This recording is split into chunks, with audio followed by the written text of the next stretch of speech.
Yeah, so just recently we had the Youth Entrepreneurship program, which was a 5-day program around developing business plans based off ideas that are from within the youth participants themselves.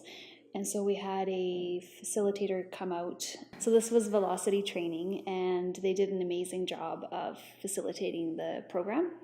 And so within the first 4 days, they ran the workshop where they taught on the different principles, the 5 pillars of business.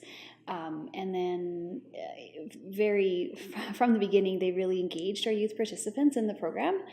And it was awesome to see, because there's so much potential within our youth.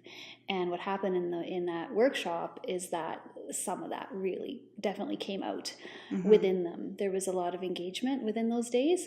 And on the 5th day of that week, the participants presented their business plan that they had worked on the previous days to a panel of judges, like a Dragon's Den style. And so they got feedback on their business plans and on their presentations. And the judges were super impressed with how much they had learned in such a short amount of time, how inspiring they were, and how really relevant a lot of their ideas were around their businesses. And a lot of them really also based the foundation of their plans was really around Esk'etemc culture. So that it was just awesome to see that in such a short time we could see so much come out of a short program, and we are building on that. So that was a 5-day program. There's another one coming up soon as well, which will go a bit more deeper into the business planning. The end goal, it's to tap into the potential that's within the participants, and to help them on their way to identifying their career path. And what we're working towards is economic development, right? So that's the creation of jobs. But a lot of times we can't jump right into that. We first have to build the capacity within our people to be able to step into those positions. So I would say that's the goal with the programs that I run. And a lot of it, I'm super excited, because I'm basing the programs that we're bringing in based off what I'm hearing from our community members. What are they interested in, and what do they feel is lacking? So that's what we're identifying what are the gaps, and then what do the community members want?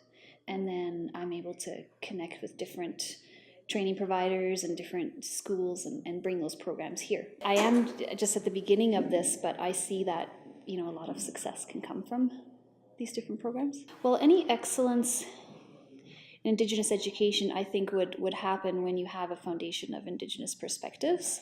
So, what standard are you rating? Are you going by? I think in many cases we'd have to be led by the elders, right? Like the knowledge keepers,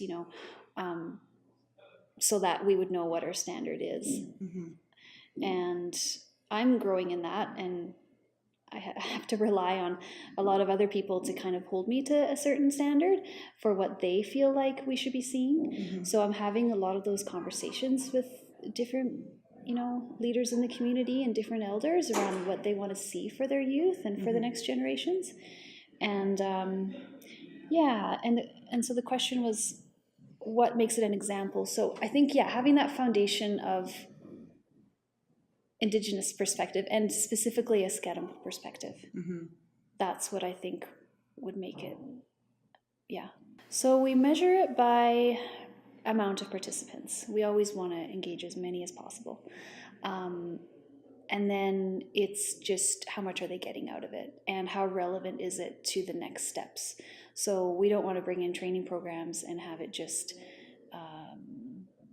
be a training program for the sake of the training program, but then not identifying why, right? So that would be a key step, is why are we bringing in the training, and then how will this lead to actual economic development? And in the case of the youth entrepreneurship, that one's pretty obvious. Like we're allowing the ideas to come from within the next generation of leaders themselves, and we're giving them the tools required to be able to put those steps and make those steps that are required for them to move forward in their business plans. And they're at the very beginning of their ideas, like they're just, starting. They're just starting. But when you help individuals in those first few steps that are required, there's a world of opportunity at their feet, and I think they know it. I think they know that they can do it. They can move through those steps required. So, yeah.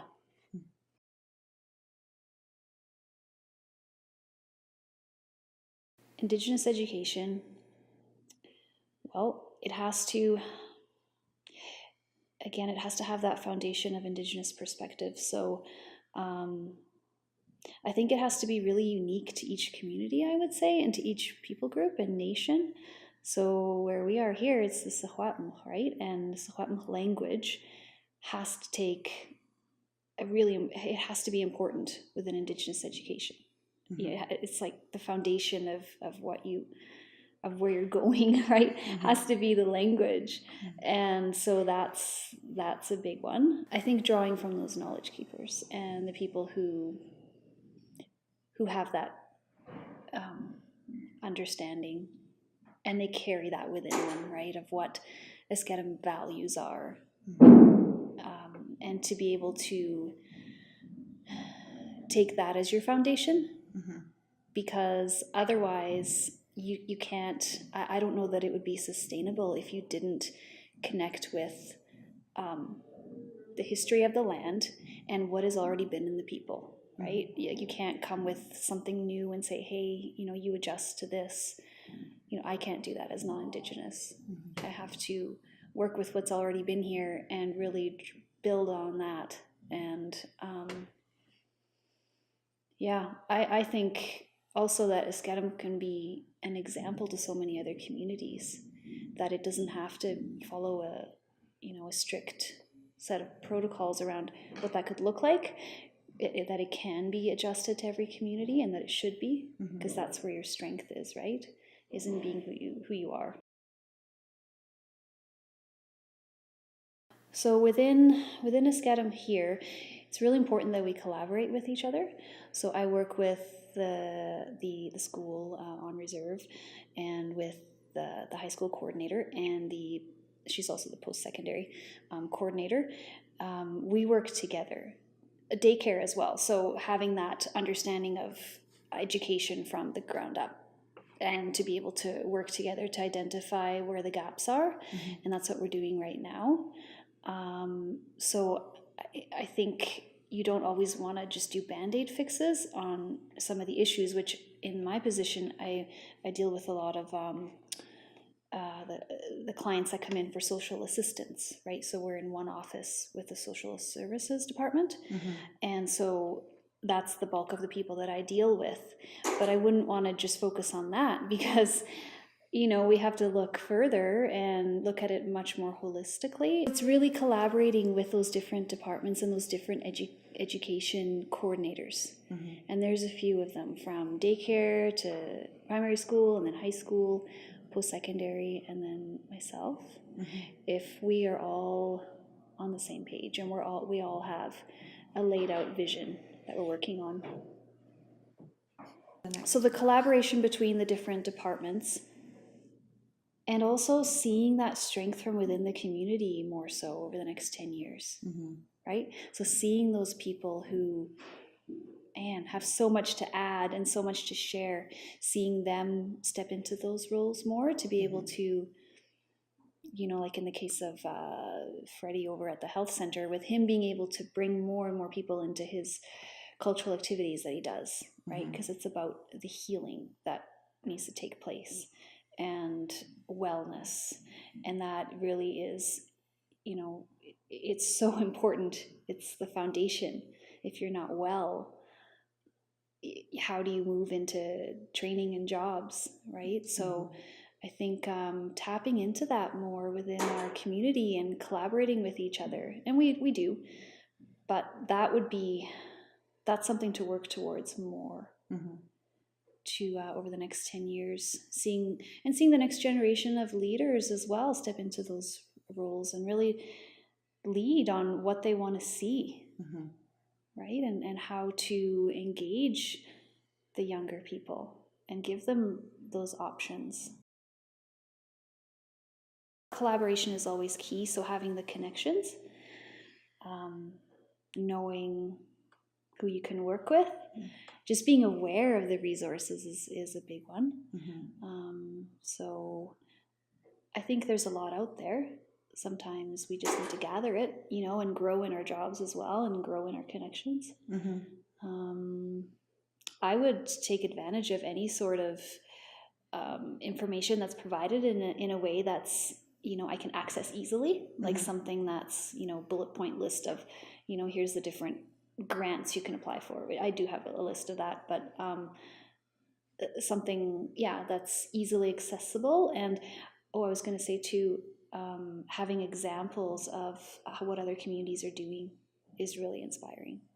And I think hearing others' successes and stories and how they've brought different programs in, and how they've overcome barriers and things like that is really inspiring. So you feel like you're not alone. You feel like there's, others who are going through similar struggles, and that they do have success and how they got there.